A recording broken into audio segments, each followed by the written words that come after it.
बोलो भाई 10.1 10.1 second 10.1 base of the integrated triangle the side exam along y axis subject to midpoint in that region find the vertices of the triangle देखो उसने कहा एक equilateral triangle है base x axis पे है और ओरिजिन उसका मिड पॉइंट है मतलब ट्रायंगल कुछ ऐसा है क्या कहते हो ये साइड क्या दी हुई है 2a इसका मतलब ये पॉइंट होगा a 0 ये पॉइंट होगा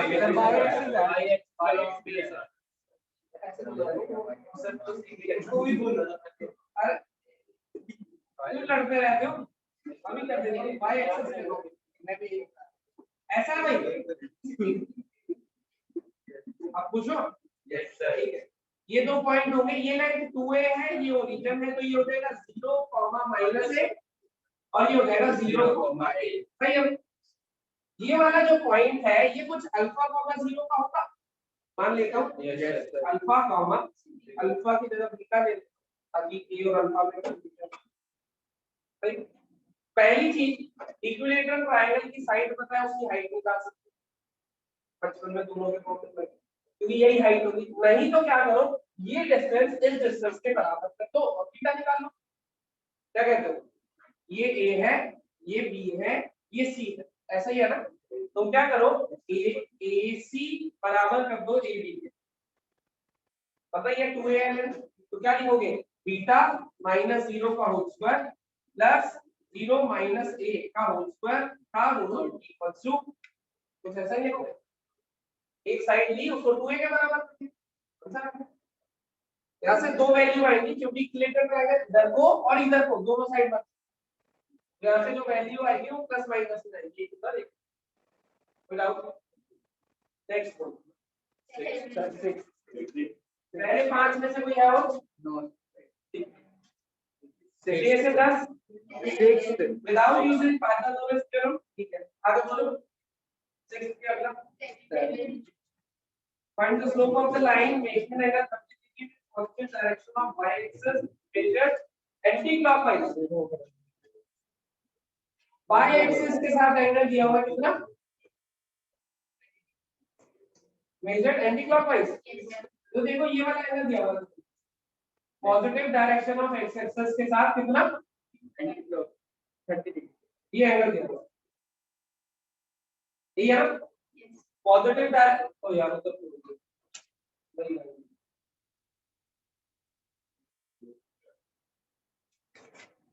positive direction of x axis is anti-clockwise 30 degree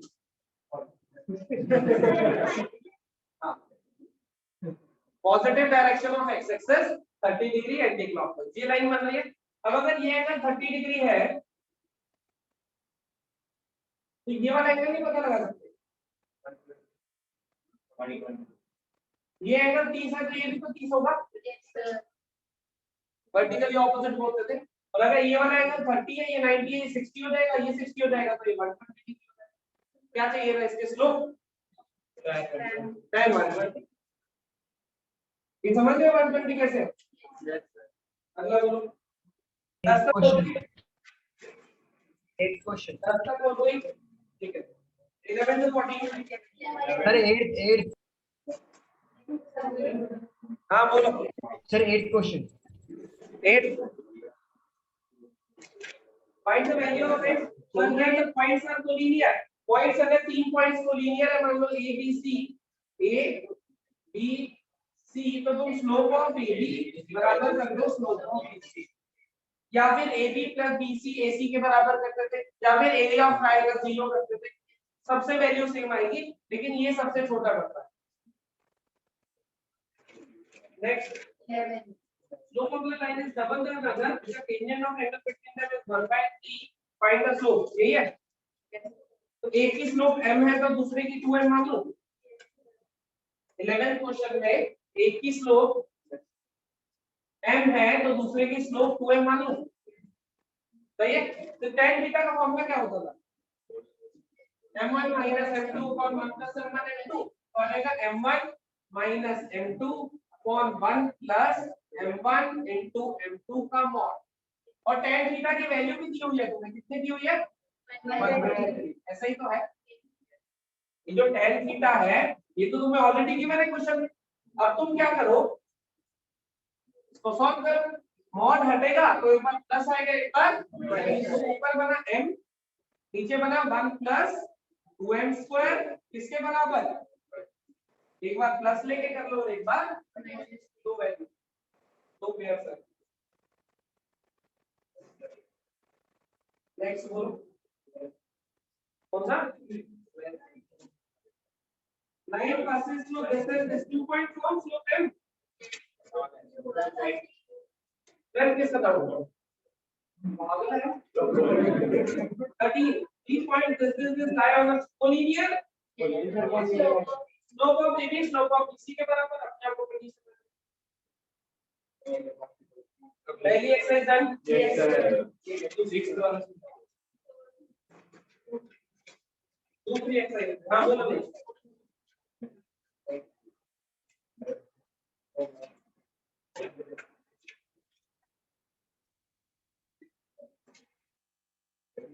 ये देखो tan theta is m1 minus m2 upon 1 plus m1 m2 ऐसा है, ये फॉर्मूला लिखा हुआ है तुमने, तो उस फॉर्मूले के आसपास पहुंच जाओ, यहीं पे खत्म करेंगे हमने लास्ट क्लास, इसी फॉर्मूले में, ठीक है इसके आसपास पहुंच जाओ, पहुंचे। अब सुनो, इसके नीचे लिखो कंडीशन फॉर पैरेलल लाइंस और condition for perpendicular lines. Parallel lines देखो, दो लाइंस पैरेलल है तो मैं एक्स एक्सिस के साथ सेम एंगल बनाएंगे, तो हम क्या कहते हैं उनकी स्लोप बराबर होगी m1 = दो लाइंस की स्लोप m1 = m2 से tan थीटा कितना आ रहा है 0 0। अगर लाइंस आपस में 0 डिग्री बना रही है इसका मतलब पैरेलल है, कभी मीट नहीं करके ऐसे चल रही है या फिर कोइंसाइडिंग भी कह सकते हैं। लेकिन पैरेलल लाइंस की क्या कंडीशन होती है कि दोनों इक्वल, दो लाइंस है, क्योंकि कोइंसाइडिंग नहीं है वो तो सिंगल ही लाइन बन जाती है, सही है। परपेंडिकुलर लाइंस का मतलब कि थीटा कितना 90 डिग्री, tan 90 होता कितना है नॉट डिफाइंड, का मतलब डिनोमिनेटर कितना हुआ होगा 0, डिनोमिनेटर 0 हुआ होगा तो m1 * m2 कितना आ गया। ये दोनों कंडीशन याद रखना, बहुत ज्यादा यूज होती है, जहां भी परपेंडिकुलर दिखाई देगा वहां पे हम क्या करेंगे m1 m2, मतलब एक की स्लोप 3 है तो दूसरे की कितनी हो जाएगी -1/3, नेगेटिव रेसिप्रोकल हो जाती है, सही है। दो पैरेलल लाइंस की स्लोप हमेशा बराबर होगी, सही है, और दो परपेंडिकुलर लाइंस की स्लोप हमेशा product minus m1 = m2 m1 * m2 = सही है। देखो अब उसमें तुम्हें क्या आता है उस क्वेश्चन में, पिछले में 6 वाले में विदाउट यूजिंग पाइथागोरस थ्योरम क्या प्रूव करना है कि राइट एंगल ट्रायंगल है, 3 वर्टेक्स दिए हुए हैं, दिया हुआ है, तो क्या करोगे तीनों की स्लोप निकाल लो, अगर किन्हीं दो की स्लोप का प्रोडक्ट -1 आ गया इसका मतलब वो दोनों लाइंस आपस में परपेंडिकुलर है, और दोनों लाइंस परपेंडिकुलर है इसका मतलब दो लाइंस है, तो तुम्हें क्या करना है स्लोप ऑफ AB निकालना है, स्लोप ऑफ BC निकालना है और स्लोप ऑफ CA, इनमें से किन्हीं दो का प्रोडक्ट अपने आप क्या आ जाएगा माइनस, सही है। अब बोलो 10.2 ये लिख लिया भाई वहां पे, तो पैरेलल लाइंस की स्लोप हमेशा बराबर होगी तो परपेंडिकुलर लाइंस की स्लोप का product minus,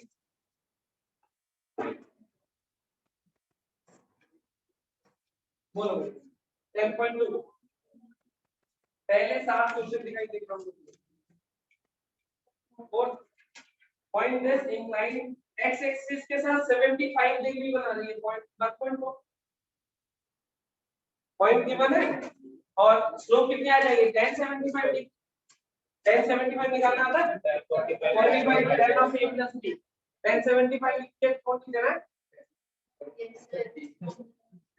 tan of 30 plus 45 करके tan of 850 लगा के फिर स्लोप पता है, पॉइंट पता है, इक्वेशन लिखते हैं पहले साथ में से और कोई भाई, ठीक है।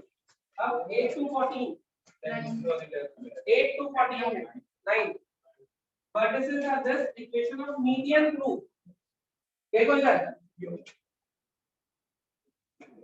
P Q R ये तीनों vertices गिवन है, मीडियन किसके थ्रू, R के, ये वाली मीडियन चाहिए R को करेंगे, सही है। P Q R हो गया, R के थ्रू मीडियन, मीडियन ऐसे आ रही होगी, मीडियन होती है सामने वाली साइड को दो इक्वल पार्ट में डिवाइड, जैसे ये पॉइंट क्या है Q -2 और P और ये R ये वाला पॉइंट इन दोनों का मिड पॉइंट है, तो मिड पॉइंट को अपने लगा के निकाल सकता हूं x1 + x2/2 y1 + y2/2 कितना आएगा 0, सही है। अब ये पता है 2 पॉइंट कौन से, तो मीडियन इक्वेशन आ गई। 14 से पहले और कोई मैंने equation of line passing through this perpendicular to line travelling pressure, देखो इस पॉइंट से पास करनी चाहिए और दो पॉइंट कौन से गिवन है 2,5 और -3। इस लाइन की इक्वेशन से इससे पास, ये पॉइंट कौन सा है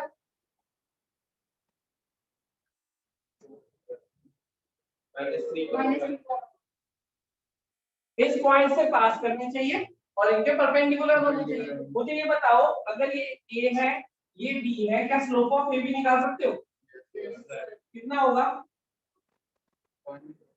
ये सही है। अब स्लोप ऑफ A भी पता है तो तुम्हें इसकी स्लोप नहीं पता चल जाएगी, क्योंकि दोनों परपेंडिकुलर्स हैं, तो m1 m2 किसके बराबर होगा -1, तो इसकी स्लोप कितनी आएगी 5। इसकी स्लोप पता चल गई, पॉइंट पता ही है 1.5 से लिख दो लाइन, सही है। तो दिक्कत नेक्स्ट 14 में छोड़ गई लाइन परपेंडिकुलर, अरे परपेंडिकुलर में तो पूछेंगे यस।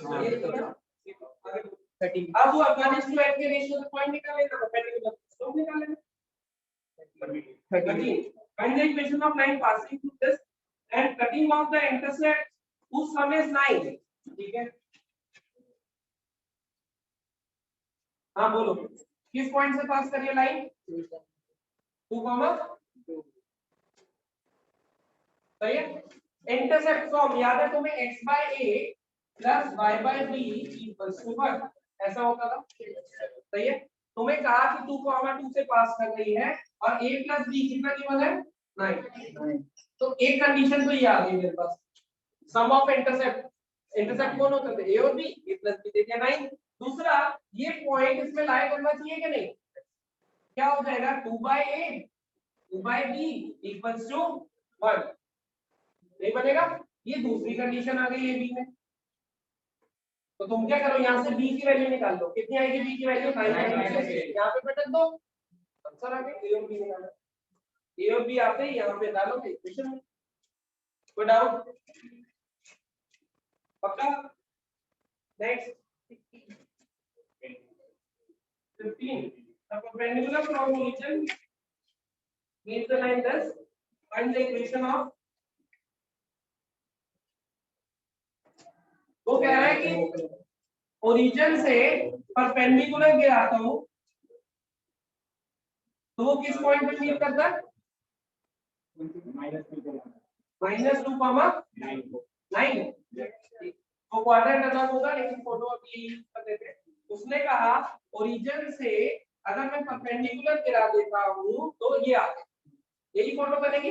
पूछा क्या है इस लाइन की इक्वेशन, सही है। मुझे बताओ क्या इसकी स्लोप पता है तुम्हें ब्लू वाले दोनों पॉइंट पता है, और इसकी पता तो अब इसकी भी पता है या नहीं m1 m2 -1, तो इसकी स्लोप पता है हमें, पॉइंट ये रहा, लिख दो लाइन। समझ गए या कोई डाउट है? दो परपेंडिकुलर लाइंस में हमेशा क्या लगाना है हमारा बिंदु पर, इसकी स्लोप पता होगी दूसरे क्या करेंगे, सही है। ठीक है, नेक्स्ट बोलो।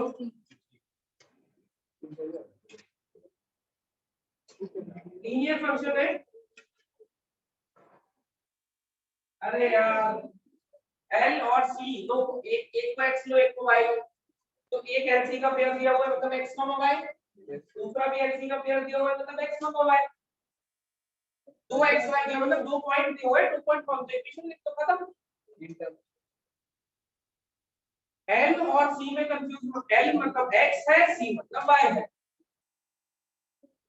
पहला एल और सी का पेयर दिख रहा है मतलब वो एक पॉइंट हो गया फिक्स, दूसरा भी दिख रहा होगा वो भी दूसरा पॉइंट हो गया फिक्स। दो पॉइंट केवल एक करके ले सकते हैं, तो ये 1 फॉर 124 125 नहीं अप्रोक्स करिए नहीं यही लो तभी तो आंसर मैच करेगा। नेक्स्ट बोलो। 19 sir 18 the right but 18 p is the midpoint of 9 segments between axis so that the equation this is equals to बस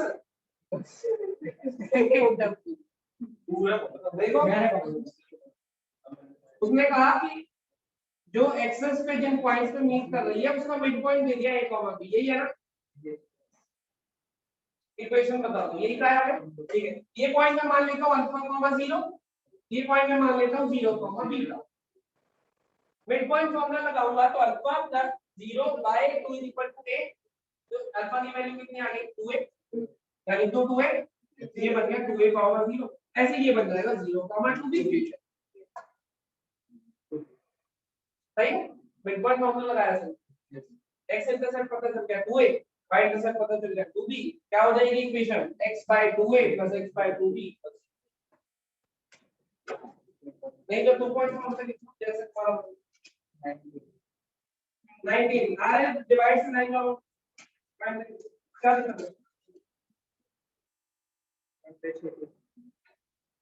अब जो ये मिड पॉइंट था अब ये 1:2 का रेशियो हो गया, बस इतना ही फर्क है ना। सेक्शन फॉर्मूला लगा लो मिड पॉइंट की तरह।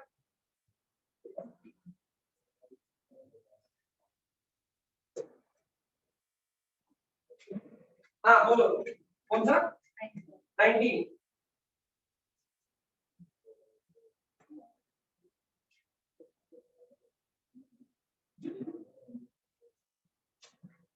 ये इधर से ले लो। अरे दो इक्वेशन है नहीं लगते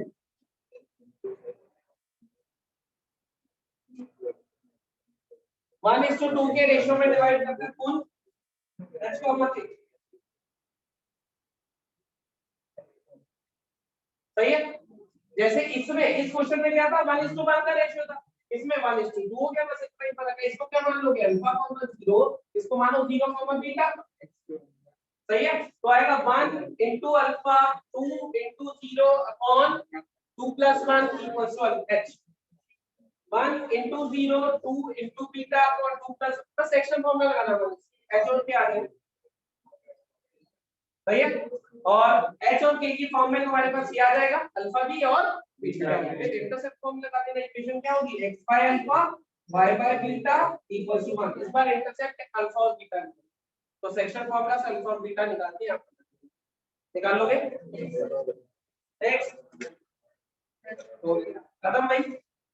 कोई डाउट हो तो बताएंगे, ठीक है आगे चले जिंदगी में ये हो गया तो क्या बोल रहा आ जाओ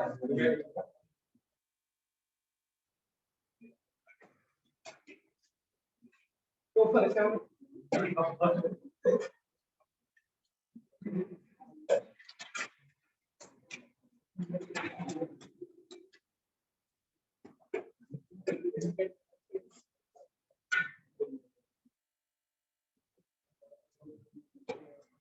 चलो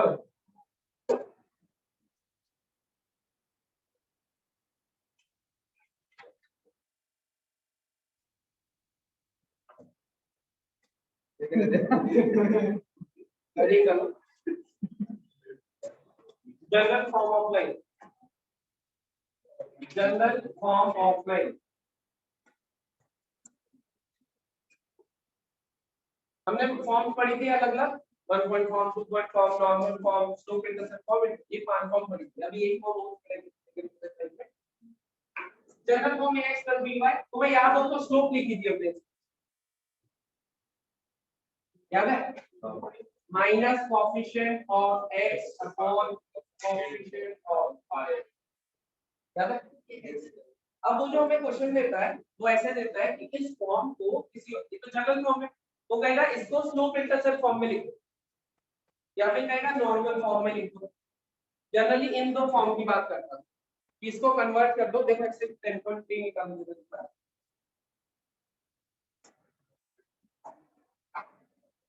reduce the following into intercept form, slope intercept form, reduce the following into normal, intercept, slope intercept, normal, तीन फॉर्म में देता है वो जनरली कन्वर्ट। इंटरसेप्ट और वो स्लोप इंटरसेप्ट तो बहुत आसान है। देखो जैसे मैं एक लाइन का एग्जांपल ले रहा हूं कि मान लो √3x minus y plus या -1 इक्वल टू 0, मान लो ये उसने ये लाइन दी, उसने कहा कि इसको स्लोप इंटरसेप्ट फॉर्म या नॉर्मल, तीनों में से किसी में भी कह सकते हैं कन्वर्ट। ठीक है, 1 पॉइंट या 2 पॉइंट फॉर्म में नहीं कहेगा क्योंकि पॉइंट का नहीं, इक्वेशन से तो इनफाइनाइट पॉइंट होते हैं ना, इस पे तो आंसर मैच नहीं करेंगे पर सबके सही होंगे। वो कहता है इंटरसेप्ट फॉर्म में कर दो स्लोप इंटरसेप्ट, और तो पहले मैं स्लोप इंटरसेप्ट में करता हूं। स्लोप इंटरसेप्ट कौन सी होती थी, y equal to mx plus y intercept वाली ज्यादा फॉर्म है, अगर वो स्पेसिफाई करेगा x वाली तो अलग बात है, वैसे y तो मुझे क्या करना होगा, y की वैल्यू, y को एक तरफ लिख लेते हैं, y equals to 3x plus -1, तो इसको कंपेयर कर देंगे, y equal to mx plus c से m की वैल्यू कितनी, √3, c की वैल्यू कितनी, √3, यही तो केवल चीज होती है।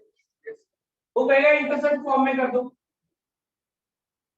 इंटरसेप्ट फॉर्म में क्या होता था, x by a plus y by b, तो क्या करो 1 को एक तरफ ले जाओ, ऐसा आंसर। अगर यहाँ 1 की जगह 2 होता तो मैं 2 को एक तरफ ले जाता, फिर 2 से डिवाइड कर देता। मान लो यहाँ पे 2 होता फॉर एग्जांपल, तो मैं क्या करता, फिर 2 से डिवाइड करके अल्टीमेटली राइट साइड पे तो मुझे वाली बनाना है।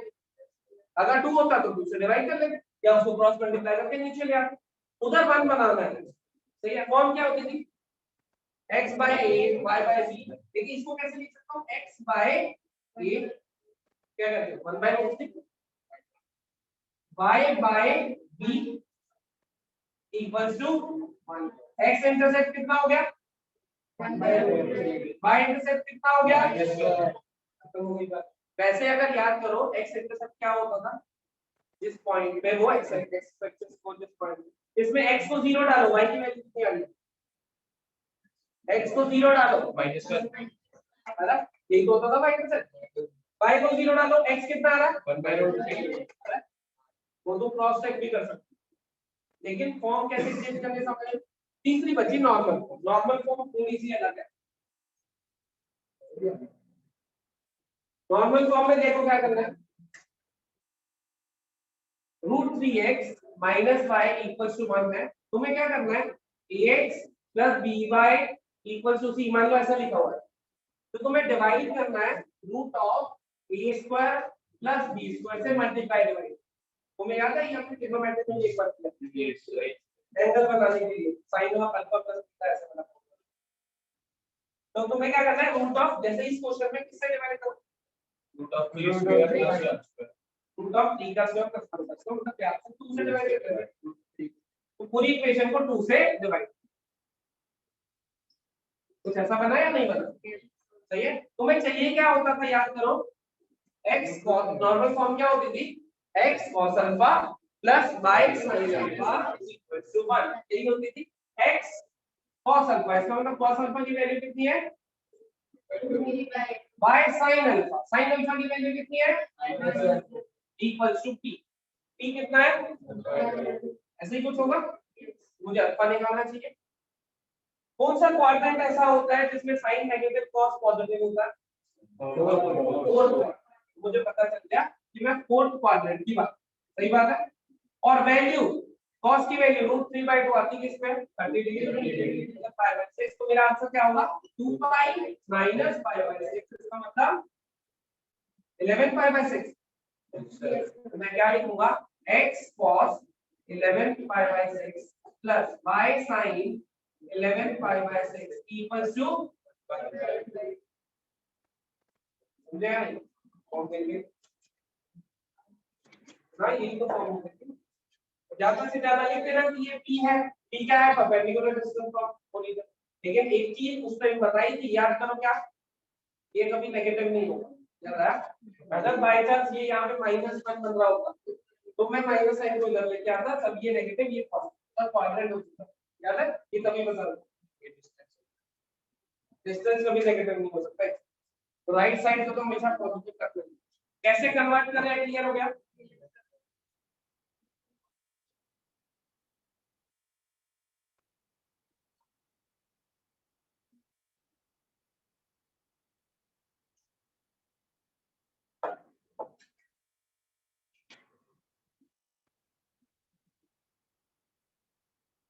राइट देखो टेस्ट में वो तो समझा चलिए नेक्स्ट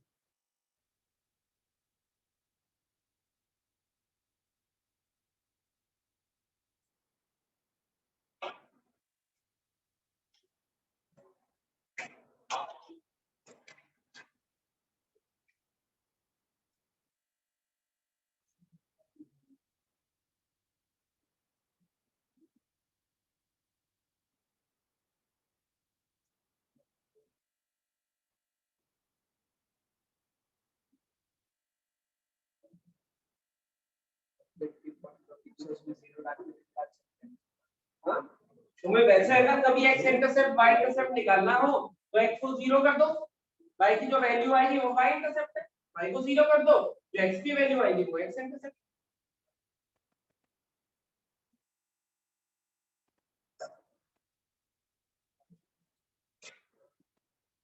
किसी फॉर्म में कोई डाउट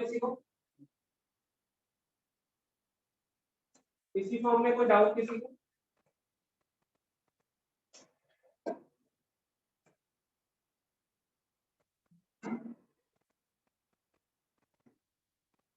एक नॉर्मल फॉर्म में इसको क्या पता करना पड़ता है root of a square plus b square से डिवाइड करना पड़ता है नॉर्मल कोई बात नहीं उसी से ये cos अल्फा sin अल्फा की वैल्यू और इसकी एक्सप्लेनेशन ट्रिग्नोमेट्री के टाइम में रेंज वाले क्वेश्चन करे थे या तो sin ऑफ a बन जाता है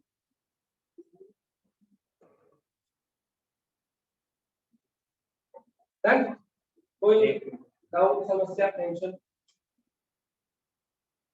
कर लोगे भाई सभी फॉर्म्स में करवा स्लोप इंटरसेप्ट आई की वैल्यू निकाली है तो बस इसमें राइट हैंड साइड में 1 बनाना है मान लो यहाँ पे 2 होता तो क्या करते तो 2 से डिवाइड तो यहाँ पे बनता 2/√3 या -1 -2 इसमें क्या करना है root of a square plus b square से अगर बाय चांस इसमें क्वेश्चन ऐसा आ गया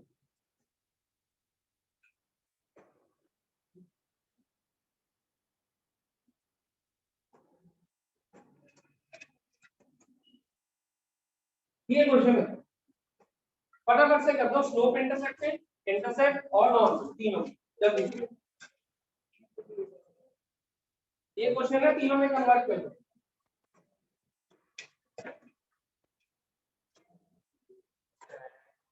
ये क्वेश्चन है तीनों में कन्वर्ट कर दो x plus 2y minus 1 equals to 3 x plus 2y minus 1 equals to 3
2y equals to minus x plus 1, y equals to minus 2y x plus slope कितनी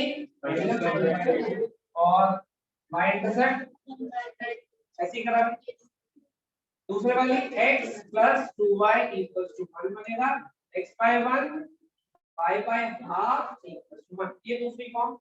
तीसरी फॉर्म में क्या करें root of a square plus b square से divide है वो तो कर ही लेते हैं उतना x plus 2y equals to 1 root of a square plus b square कितना होता है 5 तो लिख लो 1 by root 5 into x 2 by root 5 into y equals to 1 by इतना तो लिख ही लेते हो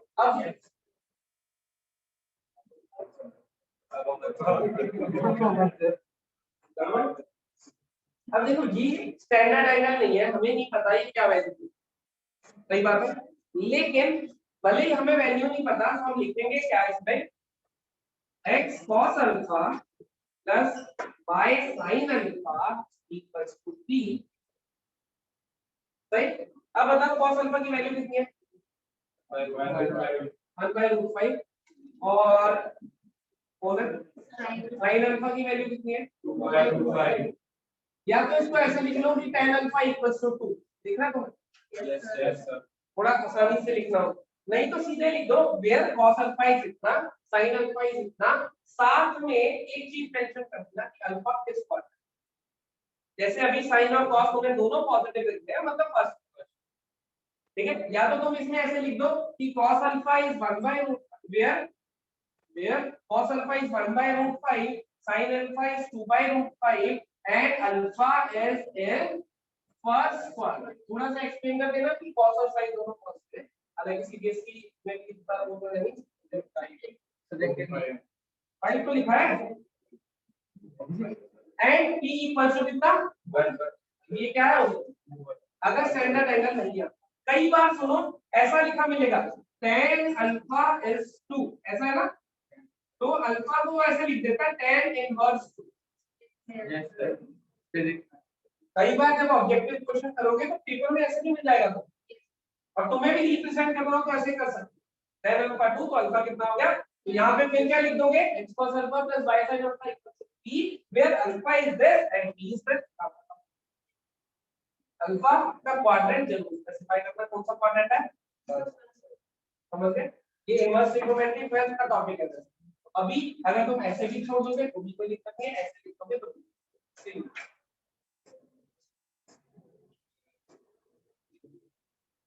Any समस्या? All good? Simple है? देखिए इसको। ठीक है? ये हो गया?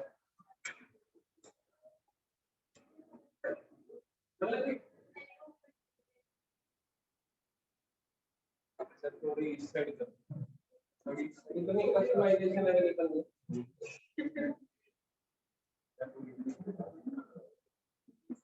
चलो heading डालो distance of a point from a line distance of a point from a line distance of a point from a line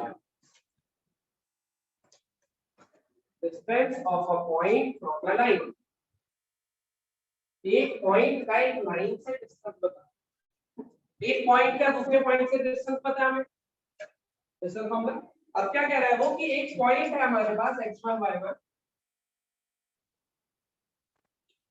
उसका किसी और लाइन के साथ x plus dy plus c बराबर 0 ये डिस्टेंस बता दे अब एक पॉइंट का एक लाइन से जब डिस्टेंस दे रहा हूं तो किस डिस्टेंस की बात करते हैं जब भी वो कहेगा ये पॉइंट का एक लाइन से डिस्टेंस बता दो कौन सा डिस्टेंस होगा पर्टिकुलर अनटिल एंड अनलेस उसने खुद से स्पेसिफाई नहीं करा कि किस डायरेक्शन वो कभी-कभार ऐसे भी कह देता है इस पॉइंट का इस लाइन से डिस्टेंस बता दो अलोंग दिस डायरेक्शन कोई डायरेक्शन दे दो या अलोंग दिस स्लोप को दे दो लेकिन फिलहाल अगर कुछ मेंशन नहीं होगा एक पॉइंट का एक लाइन से जब भी सिंपल ऐसे लिखा है कि डिस्टेंस बता दो तो किस डिस्टेंस की बात कर रहे होंगे आप अब ये वाला ब्लू वाला जो डिस्टेंस है ये डिस्टेंस पर लिखना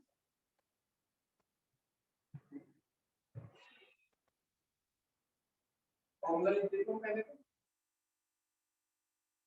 ax1 by1 c upon root of a square plus b square mod। क्या करा, पॉइंट उठा के लाइन में डाला, देखो न्यूमरेटर को पॉइंट उठाया, लाइन में सब्स्टिट्यूट, न्यूमरेटर बन गया। डिनोमिनेटर में ये वाली टर्म को बार बार देख ही रहे हो, रूट ऑफ इसके। देखो एक एग्जांपल लेते हैं, अगर पॉइंट दिया हुआ है मान लो 1, -2 और लाइन दी हुई है dx + 4y - 5 = 0, तो क्या करो, पॉइंट उठा के इसमें डाल दो, तो आएगा 3 × 1 4 × -2 -5 अपॉन रूट ऑफ a का स्क्वायर प्लस b का। a कौन है, कोएफिशिएंट ऑफ x, b कौन है इसका मॉड। मॉड क्यों ले रहा हूं, क्योंकि डिस्टेंस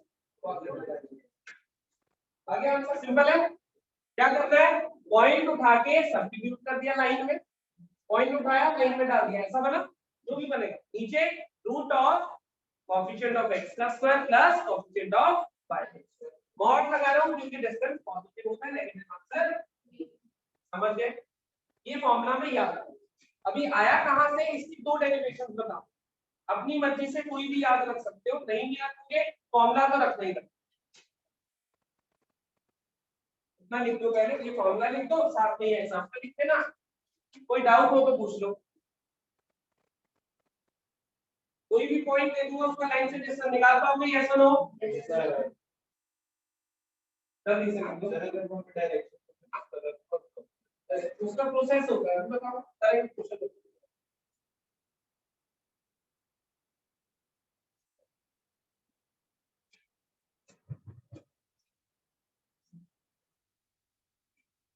डन सब लोग?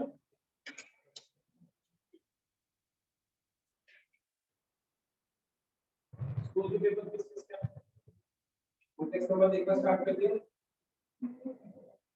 नहीं करोगे ना, आखिरी दिन मुझे फोन करके परेशान करोगे, तब बचाओ बचाओ बचाओ, नहीं बचाओ तो क्या बताओ। पिछले हफ्ते पे चिल्ला रहा था, देख लो इस हफ्ते भी चिल्ला रहा हूं,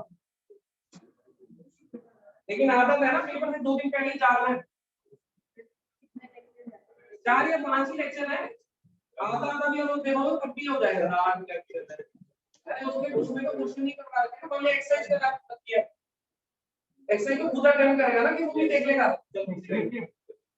किसी को उनकी असाइनमेंट डिस्कस हुई होगी या कुछ हुआ होगा, फिर एंड में कहोगे सब पेपर है तो ये है,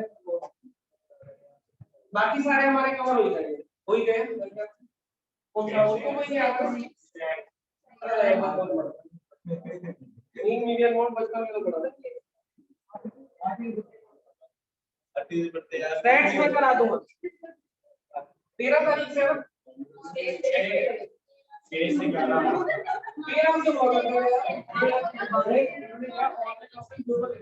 पहले 6 से क्या प्रैक्टिस कर रहा ऑफलाइन ऑनलाइन, और जो कैसे प्रदर्शन होंगे प्रैक्टिस करते कंटिन्यू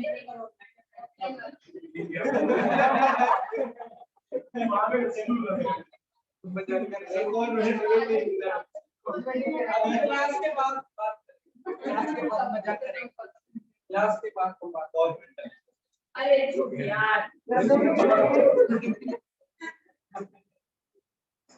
ना बेटा ये लिख लिया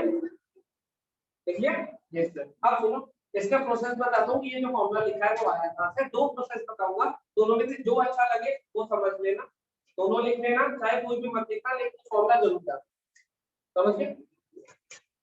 अब ये फॉर्मूला हटा देते हैं। देखो जरा जो क्वेश्चन मैंने दिया है तुम्हें, ये वाला, ये लाइन है मेरे पास कितनी 3x 4y - 5 = 0, ये पॉइंट है मेरे पास 1, -2 है या नहीं बोलो सही है। मुझे ये बताओ क्या इस लाइन की स्लोप पता तुम्हें या नहीं पता, कितनी इसी स्लोप पता तो इसकी तो पता ही होगी। Yes sir. नेगेटिव रेसिप्रोकल पे तो साइन पता हो तो रेसिप्रोकल पता, ये पॉइंट पता है, स्लोप पता है, मतलब ये लाइन आ गई, ये लाइन आ गई, ये लाइन पता ही है, दोनों को सॉल्व करके पॉइंट आ गया। ब्लैक वाली लाइन क्वेश्चन में गिवन थी, ब्लू वाली लाइन हमने निकाली, दोनों को सॉल्व करा तो ये पॉइंट आ गया। ये पॉइंट आते ही डिस्टेंस फॉर्मूला लगाऊं, काम बन गया। अगर ये पॉइंट आ ही गया मेरे पास ये पता ही था, यही तो डिस्टेंस हमें चाहिए ए बी। या इसको पी दे देता हूँ, इसको एम दे देता हूँ। ये पीएम डिस्टेंस आ गया या नहीं बोलो? यही पूछा है, यही तो हम निकाल रहे हैं। लेकिन ये प्रोसेस ना करें इसलिए हमने फॉर्मूला याद कर लिया। फिर से बोलो प्रोसेस। ये लाइन पता है, इसकी स्लोप पता है, इसकी पता तो इसकी परपेंडिकुलर वाले की भी पता है, m1 m2 माइनस। इसकी स्लोप पता चल गई, ये पॉइंट पता ही था। 1 पॉइंट फॉर्म से ब्लू वाली लाइन की इक्वेशन आ गई या नहीं? आ गई। ब्लू वाली लाइन की इक्वेशन है, ब्लैक वाली लाइन की इक्वेशन है, दोनों को सॉल्व करके ये m पॉइंट आ गया या नहीं? सॉल्व करने के तुमने तरीके पढ़े हुए, सब्स्टिट्यूशन, एलिमिनेशन, क्रॉस मल्टीप्लिकेशन, जो तुम्हारा मन आ गया। जैसे ही m पॉइंट आ गया, m के कोऑर्डिनेट्स पता है, p के कोऑर्डिनेट्स पता है, डिस्टेंस फॉर्मूला लगाऊंगा, आ गया, खत्म। ये एक तरीका इसका। All good? पहले क्या करो तुम, इस तरीके को अपने वर्ड्स में एक्सप्लेन करो। कैसे करोगे? ऐसे लिखोगे कि ये है, तो हमें इस लाइन को AB बोल देते हो, ठीक है? AB की स्लोप पता है, AB और PM परपेंडिकुलर है, इसका मतलब उसकी भी स्लोप पता है। स्टेप 3 वो पॉइंट पता है, स्लोप पता है, लाइन की इक्वेशन लिख लो ब्लू वाली। स्टेप 4 लाइन और इसको सॉल्व करके m पॉइंट निकाल लो। स्टेप 5 स्टेप फॉर्मूला लिख पाओगे? मुश्किल टास्क तो नहीं है, जल्दी से लिख दो अभी।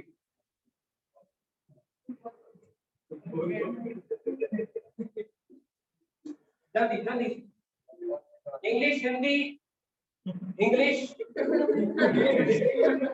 उर्दू, कुछ भी यूज कर सकते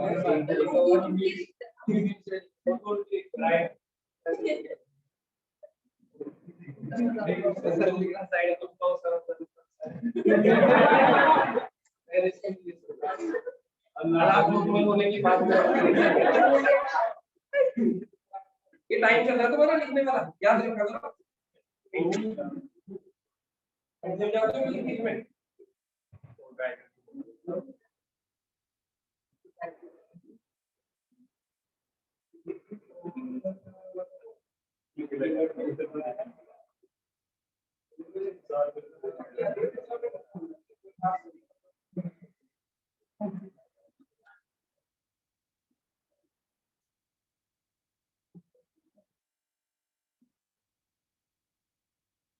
Step 1, 2, 3, 4, 5 done.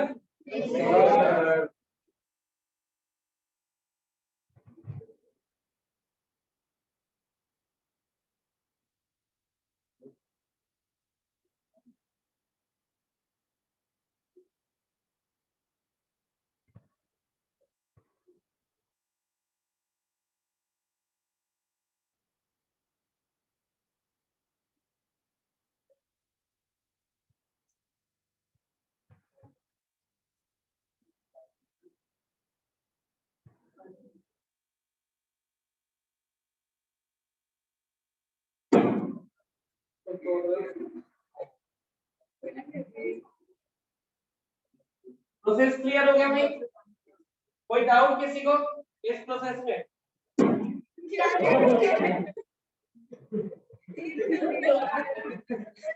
पानी है ना? ठीक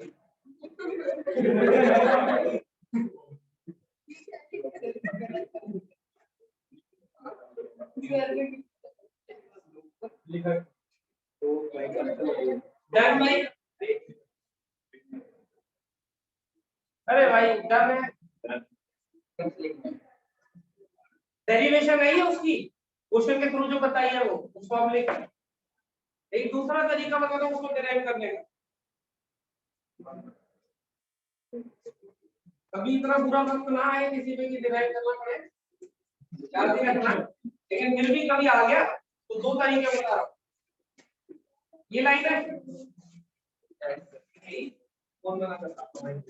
3x 4y माइनस 5 बराबर 0, ऐसा ही है। और कोई पॉइंट है 1, क्वाड्रेंट वाला होगा लेकिन फोटो में यही ठीक है। ये बताओ मुझे, क्या तुम ये पॉइंट निकाल सकते हो या नहीं निकाल सकते? ये पॉइंट निकाल सकते हो, कैसे निकालोगे? y को 0 डाल, y को 0 डाल दिया, 5/3 ये पॉइंट निकाल सकते हो? Yes sir. पक्का? क्या करोगे? x को 0 5/4 0 सही है। तो ये पॉइंट पता है, ये पॉइंट पता है, ये तो गिवन ही पॉइंट है। क्या तुम ये एरिया ऑफ ट्रायंगल भी निकाल सकते हो? Yes, sir. पक्का? तीनों वर्टिसेस पता है, बचपन में फॉर्मूला पढ़ लिया था तो निकाल सकते हो। अब देखो, तो तुमने area of A B P ये निकाल लिया, ये पॉइंट पता है, ये पॉइंट पता है, ये मान लेते हैं 10 स्क्वायर यूनिट्स। डन समझो। क्या मैं इसको half into A B into D लिख सकता हूं, जिसमें डी ये हाइट है। Half into base into height, half into base into height लिख सकता हूं। ए बी पता है कि नहीं पता? पता है, ए रहा, बी ये रहा, पता है। ये तुम निकाल के बैठे हो, ए बी पता है, क्या यहाँ से डी नहीं निकाल पाओगे? ये इसका दूसरा, इसमें एरिया ऑफ ट्रायंगल, उसमें डिस्कस। कोई डाउट है इसमें? क्या करा हमने? ये लाइन बता दी, ये पॉइंट पता था, हमने इसका एक्स और वाई एक्सिस वाले पॉइंट निकाल लिए। ये तीन की ए और बी तीनों पॉइंट पता है, एरिया ऑफ ट्रायंगल निकाल लिया। जो 10th में फॉर्मूला पढ़ा था उससे एरिया ऑफ ट्रायंगल निकालने के बाद उसे half into base into height के बराबर रख दिया, और हाइट भी निकालना चाहे बेस हमें पता है। ये दूसरा प्रोसेस है, उसको डिराइव समझ गए। लेकिन हम यूज क्या करेंगे? फॉर्मूला। क्या फॉर्मूला है? ax1 + by1 + c on root of a square plus b square. लिखो फॉर्मूले में इसको। अच्छा आराम करने लगते हैं, बैठ जाएंगे मस्त एकदम। ये तो अच्छा सोफे सोफे लगे सो जाएंगे एकदम। अब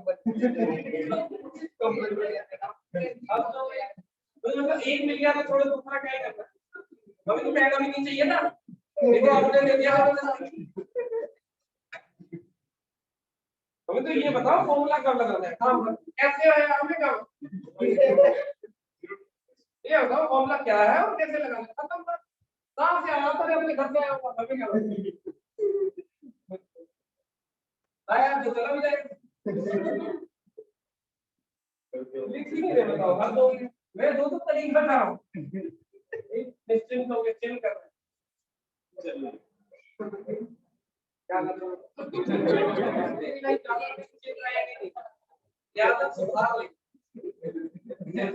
या तो नंबर अच्छे ना तो क्लास में जब जितने बच्चे टेस्ट देंगे सबसे ज्यादा ले टेस्टिंग नहीं देता ना, यही तो दिक्कत है। नेक्स्ट वाले दिन बीमार हो जाते हैं या कहीं जाना होगा भाई साहब, पता नहीं टेस्ट वाले दिन नहीं। एक टेस्ट ना दिया मेरा, एक तो देखो आज हमारे शाम को आ जाता हूं, आप देख शाम को आ जाता हूं, दर्द आ जाता है, दर्द कर रहा है जब दिखाया, जब टेस्ट का टाइम 11 से 12 रखा, शाम को आ जाता हूं। हाँ तो मैं तो कहीं करूँ ना,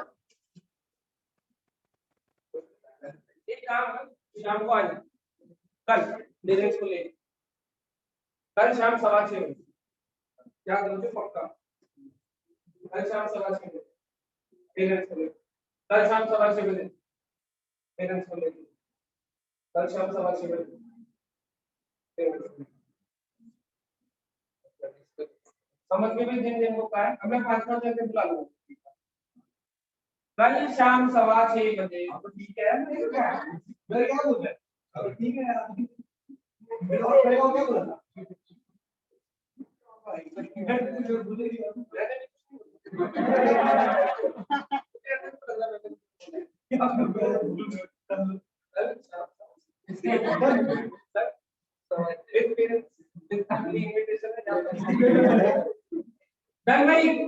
चलो एक पॉइंट का एक लाइन से डिस्टेंस निकाल लेंगे, पक्का?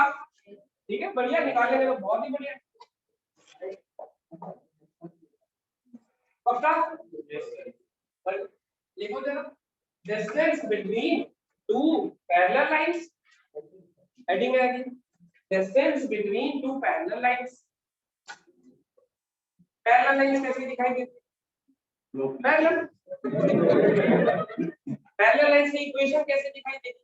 इक्वेशन दिखाई देगी a1x b1y c1 या c लिख दो, equals to 0, ax plus by plus c2 equals to 0. सिर्फ कांस्टेंट तुमने पढ़ा होगा ना, this by this equals to this by this not equals to this. सिर्फ कांस्टेंट अलग होंगे, बाकी x और y के कोएफिशिएंट सेम होंगे या प्रोपोर्शनल होंगे। अगर प्रोपोर्शनल हुए तो सेम हम बना दें।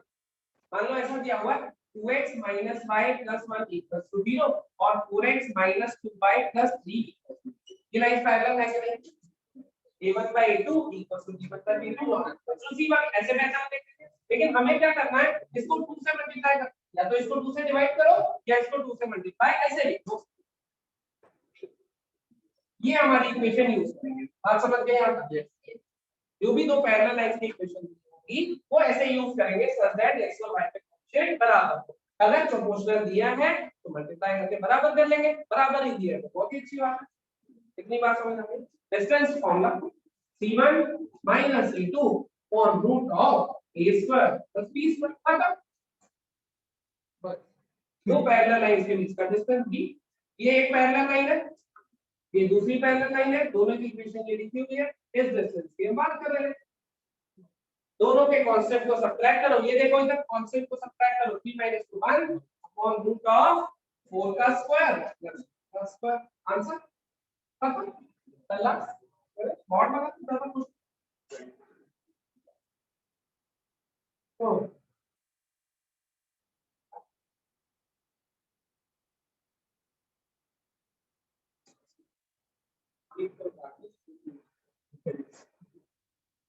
जाने का अभी बता दो ये घड़ी देखते रहो 56 से पहले कुछ बोलो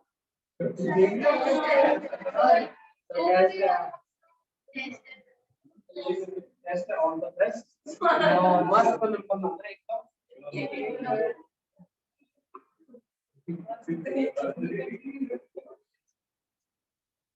भाई समझ गए? डिराइव कराओ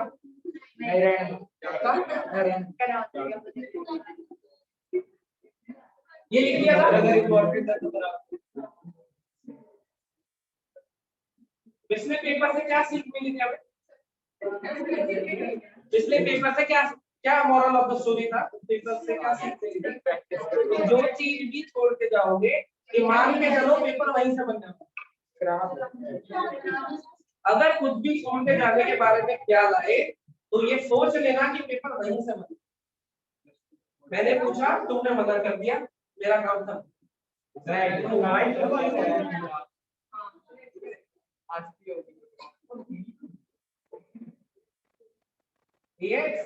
आसान है।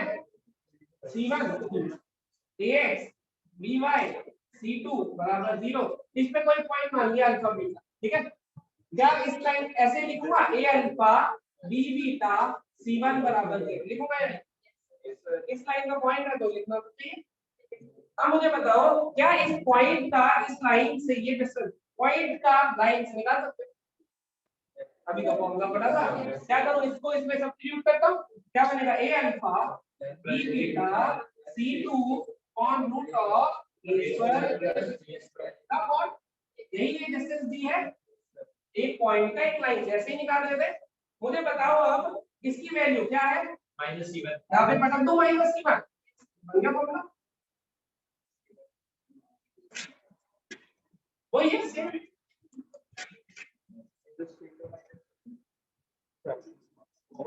मॉड लगा हुआ है, घबराओ मत। c1 - c2 + c2 - c1 mod है, सब संभाल लेंगे। तुम्हारी आज ही टेस्ट में तो मॉड ने खत्म कर दिया।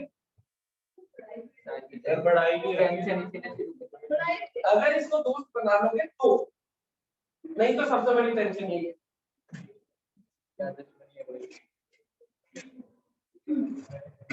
तो ये डन समझता हूं। दो पैरेलल लाइन के बीच का डिस्टेंस आ गया, एक पॉइंट का एक लाइन से डिस्टेंस आ गया, दो पॉइंट का डिस्टेंस तो आ गया। अब अगर लाइंस पैरेलल नहीं हुई और उसके बीच का डिस्टेंस कोई पूछने लगा मुझे, क्या इंटरसेक्टिंग लाइंस के बीच का डिस्टेंस भी निकाल सकते हैं? वेरिएबल नहीं, इंटरसेक्टिंग लाइंस के बीच का डिस्टेंस वेरिएबल होता है, 0 बोल देता है। तो कुछ कर सकते हैं तो पॉइंट का लाइंस होता है या दो पॉइंट के बीच का होता है। वो पैरेलल ही देगा, क्योंकि अगर वो डिस्टेंस वेरिएबल होगा ना, जैसे अगर मान लो एक पॉइंट का एक लाइन से पूछा हो तो ये भी तो वेरिएबल है, इनमें से कोई भी हो सकता है। एक पॉइंट का एक लाइन से पूछा तो इनमें से कोई भी हो सकता है ना। हम कौन सा देते हैं? Perpendicular shortest, perpendicular distance shortest होता है, इसलिए हम ये देते। अब दो इंटरसेक्टिंग लाइन से बीच में पूछ लिया तो जीरो, क्योंकि शॉर्टेस्ट डिस्टेंस के तो है जीरो, दोनों इंटरसेक्ट कर रही है, लेकिन वो पूछते नहीं है करना क्या। डन समझो क्या नहीं, डन समझो। एक पॉइंट दे दिया अगर, एक पॉइंट दे दिया अगर, उसका एक लाइन से डिस्टेंस पूछ लिया, निकाल लोगे पक्का। दो पैरेलल लाइंस दे दी, उनके बीच का डिस्टेंस पूछ लिया, निकाल लोगे। पैरेलल लाइंस की निशानी क्या होती है हमारे पास? दिस या तो ये प्रोपोर्शन में या फिर बराबर। अगर प्रोपोर्शन में है तो पहले हो गए बराबर, होगा क्या? डिस्टेंस दोनों के कांस्टेंट्स के बीच का डिस्टेंस कौन होगा, निकालनी है। कोई डाउट? इस पे बेस्ड है हमारी अगली एक्सरसाइज, कौन सी? आगे की टाइम में बोलूंगा सब कुछ। सर्कल भी टच। ऑल द बेस्ट दोबारा से। आज एडवांस में भी है सर। सर पहले के 10 क्वेश्चन कौन कौन क्वेश्चन होता सर चिपकली आ कोई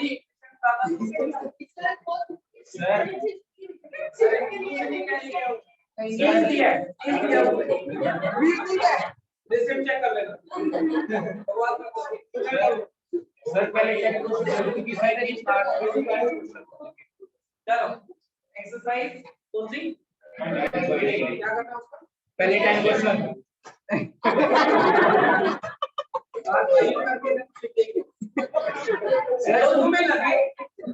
जो तुम्हें लगे वो करके आ जाना। सर उसके आगे क्लास में जो मुझे लगेगा सर उनके आगे 3 मार्क्स भी ज्यादा हो जाएगा। मतलब सिंपल 18 क्वेश्चन सिंपल सर इससे मुझे रजिस्टर का है। और कल एनसीईआरटी वाली नोटबुक जरूर लेके आना। घर की दीवार पे मत करना, सीधा कॉपी में करना, कॉपी लेके आओ और अटेम्प्ट करा हुआ दिखाना। कुछ भी क्वेश्चन के जो भी अटेम्प्ट करा